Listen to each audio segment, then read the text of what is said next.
What's up, everybody? Happy Monday. Hopefully everybody had a great weekend. Enjoyed your time with the holidays. If you got to spend time with family, hopefully it was wonderful for you guys. We're here to talk a little NBA DFS. So if you haven't done it already, click the thumbs up button if you don't mind. Help spread us around YouTube. And let's continue the hot start to the NBA season.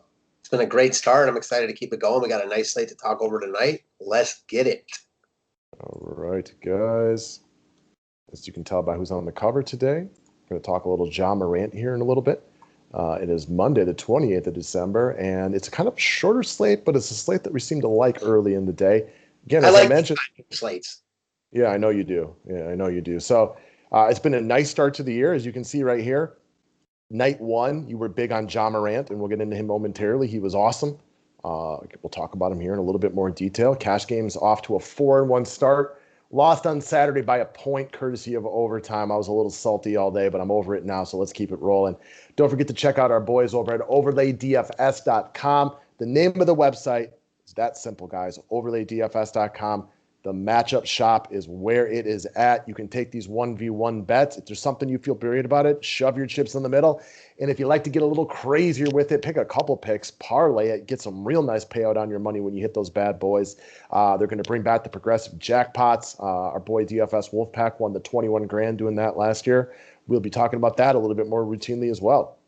And I will say, I got to give you, we haven't even talked about this, but I want to give you a little credit for not only the hot start and cash games, but partly of why that's happening. I know that you're a guy that you obviously ownership matters to you, but you're not going to only play a guy or not play a guy because of that. So the guy that I'm thinking about is Eric Bledsoe, who on Christmas was really popular. And even I bought into the hype. You know, he was so popular and he was so bad. So good call for you not, locking him in. And I'm sure that helped you a lot there.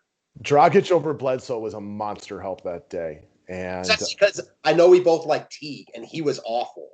Yeah, he was like 80% owned, so I was able to live with that. But I've watched Eric Bledsoe over the last couple of years. I'm just not a big believer in his. And I think Lonzo's better.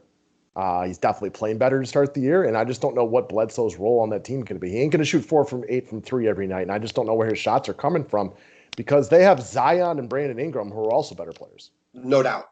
So as far as the promotion goes, guys, when this video is over, I'm going to email my web guy and we're going to get the NBA package switched to 120.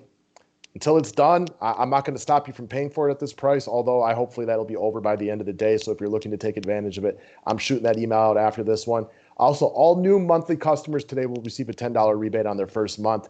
Monthly customers get both NFL and NBA, and we have playoffs for the next month as well. So we're going to have plenty of NFL DFS information come out.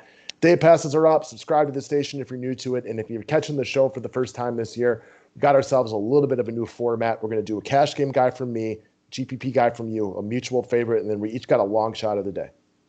I think that with the playoffs coming in NFL, it's going to be really nice because right now, with full NFL main slates and NBA starting, it gets to be overwhelming, especially when we get closer to the weekend. But with playoffs, less football games, I just think it's going to be a perfect mesh. Yeah, no more Mondays, Thursdays, Saturdays. This week even had a Friday and everything like that. It can be a little bit overwhelming, especially in the mix of the holidays. So let's start out with the cash game lock of the day. It's a young man by the name of the Beard. Y'all know him as James Harden. He's going to be big chalk again today. Why? There's no John Wall. There's no DeMarcus Cousins. There's no Eric Gordon, etc. Everybody played Harden the other night. He was fantastic for everyone. Shot the 3-ball effectively.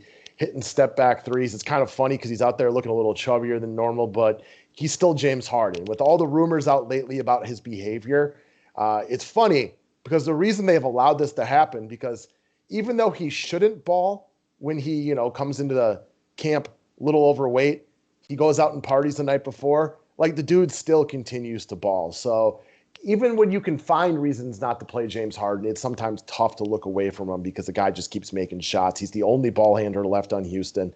He's fairly priced at 11-2. This is not a great spot, we don't think, in Denver, but it's still a really difficult fade, specifically in cash games, because it's James Harden as literally the only offensive player on this team outside of Christian Wood. He can still shoot it. He can still distribute. But if you want to know the reasons why, check out the members-only video today. We do have some intrigue in the GPP fade. We definitely have some intrigue in the fade. Thinking about Harden, he's a rare one. We think about these other guys that walk into DFS points. It's because they do a lot of things. Like Giannis, Harden seems like of all those guys, like on any given day, like, oh, maybe his shot's just not going. Like maybe he won't have a huge game. He seems to have huge games every single time when he's the man, though, because he shoots a ton of threes. He is a really good passer. So, yeah, if you want to hear why we think the GPP fade is in play, check out the members only video. Definitely not a situation where it's like we're 100% fading him in tournaments, though. No, it's definitely not. It's James Harden. And again, though, he did have OT last game, guys. Don't forget that. I think he got an extra about 10 DK points in overtime. Denver's not the hardest defense in the league, but playing in Denver's not the easiest. You still got to deal with the altitude there and everything like that. So there are some reasons behind it. But if you're running a cash game, guys, today, I think you just ride the chalk right here. Agreed, especially with some cheap guys to plug in with him. No doubt about it. So the GPP play that you want to talk about is a guy that, well, if it ain't broke, don't fix it. You've been on him since day one of the preseason. He really has not let down much yet. And now he gets a Nets team coming on the tail end of a back-to-back. They lost Dinwiddie and probably no KD tonight. So as much as I like Morant, obviously I'm a huge fan. I think he's going to have a monster year. I've been on him, every slate he's been on this year. I like him even more, knowing all these guards are going to get so much ownership, because I think Morant gets love because he's a really good play and he's affordable at 8,300. But it's impossible for him to be chalky here because, first off, there's only so many guards. And also, once you roster a James Harden and Christian Wood, you can't roster more than one 8K guy. So that in itself is going to eat into his ownership. And I love him here. For me, and I know a lot of times we talk about, best value plays as being like under 5K. I look at Morant as one of the best value plays on the slate at 8,300. It really stuck to me when we saw Damian Lillard at over 10K. Morant still close to 8K. I mean, he's got superstar upside. This is a guy that does a lot of things. Assuming this game is close, and this is my favorite game on the slate, I see no reason why he can't, come close, if not walk into 50 here. Yeah, I agree with all that. I like him too. I was not expecting the year two leap that I know you were projecting before the preseason even started, but we are now 4 preseason games and 2 regular season games in. And Morant has been nothing short of sensational throughout the entirety of this. I don't care about this stuff as much as you do, but I know you love the idea of him probably out there trying to give it to Kyrie. What I care about is Kyrie can't defend him. Yeah, I mean, I care more about that. Kyrie cannot defend him, and Kyrie's going to score. So, they're going to need to score, right? Yeah, no doubt about it. Also, again, the Nets are not a great defensive team, and now they lost Dinwiddie. I think, KD is not projected to play today. Maybe the loss of Dinwiddie, he does play today for that reason. I don't think so, but we'll watch that one. KD is one of their better defenders. I think the Grizzlies could potentially win this game. And one thing we know about Morant, he's going to have insane usage rate every single time he steps onto the floor. So it's interesting, because we don't know about KD. We've never seen this team play before. This is their first back-to-back ever.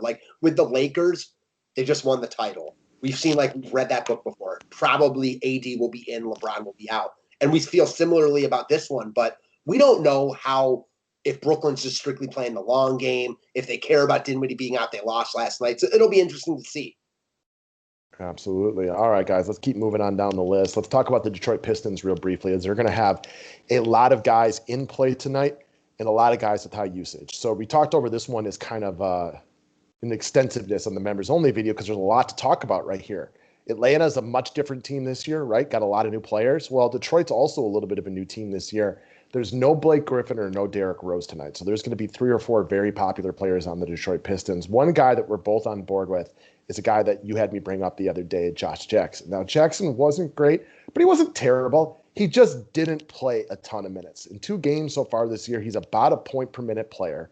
He's very affordable tonight at 4,200. And even though I think Atlanta's a better team this year because they added some new pieces, I think they're still going to be relatively high-paced. I think their defense is not going to be great. They are getting Clint Capella tonight back, which is probably better for their defense, but still not something that scares me in the slightest. I think the most likely case today with Josh Jackson, he plays more minutes.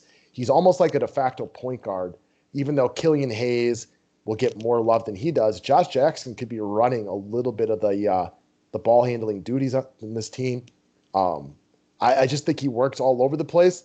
I think he's got a nice floor because he'll play some minutes. And if he plays 30 minutes today, I think he could go for 30 to 35 DK points. I don't care if he's coming off the bench either. He's another one of these guys that just walks into DK points. He does a lot of things.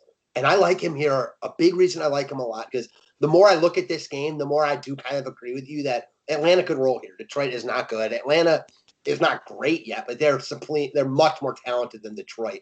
I like Jackson in any. If you look at Atlanta versus Detroit today, Atlanta probably has the best, I don't know, the 8 of the 9 or 10 best players going. Yeah, so that tells you all you need to know. I agree with that. Doesn't mean that they're going to roll tonight because it's still they're a young team. They're going to have growing pains. But I like Jackson in any type of game script. I think that he's going to get good minutes, with the starting unit, with the second unit. If the game's close, if it's not close, he's going to be out there anyways. So this is a guy with big time upside, regardless of the game flow. I'm just a big fan in all formats at 4,200. I think again, we talk about values, usually being cheaper guys like this. He is my favorite value play, under 4,500 on the slate. Also, as far as looking at him against the other guys, his position here is big to me. Yeah. Because the guard spot's all is loaded, but as usual, forward's not nearly as strong. So I'd rather punt with a guy at a position where I don't have other guys that I'm trying to lock in. You'll also see, like you mentioned, coming off the bench. If he is coming off the bench, his ownership's going to be a lot lower than it should. That could be a good thing, though. That just means he comes in off the bench and he's more of a poor man's Lou Williams. We talked about it. We talk about this all the time, like Chetty. He wasn't great last night, but I only had interest in him if he was coming off the bench. And he ended up coming off the bench, and he was decent. But starting, I didn't want him there. It's a little bit different. Garland and Sexton take up all the usage. Yeah, different with Jackson here because Detroit doesn't have those guys to take up the usage, but something to think about. All right, next up, let's move over to the long shot plays of the day. I'm going to start with a guy from the Portland Trailblazers, somebody that we all know very well, but he's in a different role this year, having moved teams a couple times lately. That's Rocco, a.k.a. Robert Covington, priced at only 5,200 at the power forward position. So it's true. He's still finding his way in Portland, but his role, his reliability, and everything that goes along with this should continue to grow. There were not a lot of shots for him last game because CJ McCollum was like NBA Jam types of hot in that game. You could not be stopped. He played really, really well, and there just wasn't a lot of reasons for CJ to try to pass the ball. So Covington at 5,200 is very, very affordable. A couple other things to like about him. There's no Carmelo Anthony tonight, so there isn't Melo coming in off the bench to potentially take away a few of his minutes. I expect Covington to be pretty low owned in this game. I know a point that you like a lot is the fact that being the later game, and knowing that we may not get 100% certainty on LeBron and AD, having exposure to the late game gives you the easier way to make some of those late swap type of pivots if that is something you're looking to do. Also, the power forward position is a little bit weaker today. It doesn't have a ton of strong plays, whereas the guard positions and center position have plenty of strong plays. So you get a guy at 5,200 here that maybe you just don't love the other guys at this position. Yeah, kind of tough. The Jackson point only even more so because power forward is even weaker. And obviously, I love the second to last bullet point. I talk about it all the time. We like Covington here. I agree with you. He's a nice flyer. But all of a sudden, if we get AD and LeBron out and someone else out, maybe he's not the guy that you want at 5,200. But because you have him in the late game, you're able to pivot. So I think that's a crucial point because the ultimate point is that you're fine with Covington. You're playing Covington in there for a reason. But if better plays come out, you give yourself the opportunity to make those swaps if you want to. Yeah, for example, if all of a sudden we expect AD to play and Bron to be out, but we don't know that. What if they're both out? Right. Tell me you're not going to have interest in Kyle Kuzma and Montrezl Harrell? I'll say this. I know you. So I know that we both, and you like Covington as a long shot. But I know that if AD and LeBron were out and Kuzma and Covington were the same price, you'd prefer Kuzma. Am I right? Absolutely. Well, and I'd like Montrezl Harrell a lot as well, too. Exactly. Same. And, you might not be able to get all those guys, but getting yourself some exposure there, especially when we're talking about a long shot, so more of tournament guys, I'm with you 100%. So just play out this scenario out in your mind, too, where most people have 2, 3, 4 Detroit Pistons on their roster. Yeah. And let's just say the Pistons get rolled today because they don't have any good players, which is a scenario where people can get rolled. But now you have no way to make any of these swaps. And that is something to just kind of keep in the back of your old brainstem. That's the other point about Jackson I like, though. The opportunity cost isn't even as high as someone with Hayes. So I know that Hayes is also cheap. So first off, the risk is minimal because Jackson's cheap, but also because forward is so weak. Hayes, there is legit opportunity cost because of his guard position, and you can only roster 3 point guards. At least that's how I look at it. I agree. All right, let's move over to your long shot of the day. So basically, this isn't a long shot in the sense that you don't know what you're getting from Rudy Gobert. He's a good player. He's been a good player. He's getting paid a lot of money for a reason, right? Where it is a long shot is because Christian Wood at basically the same price is the play that everybody's going to make. So this is almost just a pivot at the same price and wondering if you can't get some extra points out of Gobert over Christian Wood. Yeah, so it's a long shot in a different sense of the word. It's a long shot because at the same price as Wood, like you mentioned, he's just going to get no ownership. He's been really good to start the year. He's one of these guys, for me, it seems like he got paid, he got his contract, so now he's comfortable and he's feeling good. He doesn't have the pressure on him that he did before. Maybe that doesn't mean anything, but it's something that I've thought about. And he looks good this year. Utah coming off a bad loss to Minnesota. My biggest problem with this game is that I think Utah could roll. But I think Utah could roll by dominating them on the defensive end, which means a ton of missed shots for OKC. And I think Gobert could have a double-double easily by halftime here. Yeah, I mean, he will walk into double-doubles every single day, no doubt about it. There's also really nobody on OKC that's like a physical issue for him. Right? Like sometimes he can get dominated by thicker, bigger centers. Well, on the center position for Oklahoma City, you're seeing like Al Horford and Mike Muscala, which is just not major competition for Rudy Gobert. That's the other thing. Like even you saw last game, a guy like Towns, Towns was good offensively against Gobert. So Gobert had to really work a lot of that game. Here, I don't think he's going to have to really worry about anyone in particular guarding down low. He's going to be able to, really just protect the rim and maybe even do a little bit more offensively than he usually does. Yeah, I know Al Horford was a guy that we kind of liked last time out. He was not good. I watched a large percentage of that game. Al Horford still trying to find his legs with OKC. He might take Gobert out of the block just a little bit, but he was really not assertive, not aggressive. Only took 5 shots, only made one of them. So I just don't see him making Gobert work. I think Gobert gives a lot of opportunity to get block shots and miss shots right here. I could see this as a 20 rebound night. Yeah, exactly. I don't see Gobert Horford as like a guy that I'm worried about for Gobert right now. Horford if he was playing really well in his prime, maybe, but even then, I think they might have other defenders they could put on Horford. I don't know. It'll be fun to watch. Yeah, I worry about thicker, more bully ball type of centers with the Gobert because he's very slight of frame. I almost worry him trying to check a guy like Zion is a bigger deal with him because Zion's just physically more dominating, even though Gobert is 6 or 7 inches taller. Yeah, for sure. So that's what we got for today, guys. If you can, slide your finger over to the thumbs up button and push that bad boy. We'll be back here every single day for you guys, except for Sundays during NFL, talking a little NBA. Let's continue to roll with the hot start and kind of keep things going, guys. Have a good day. Thanks, guys.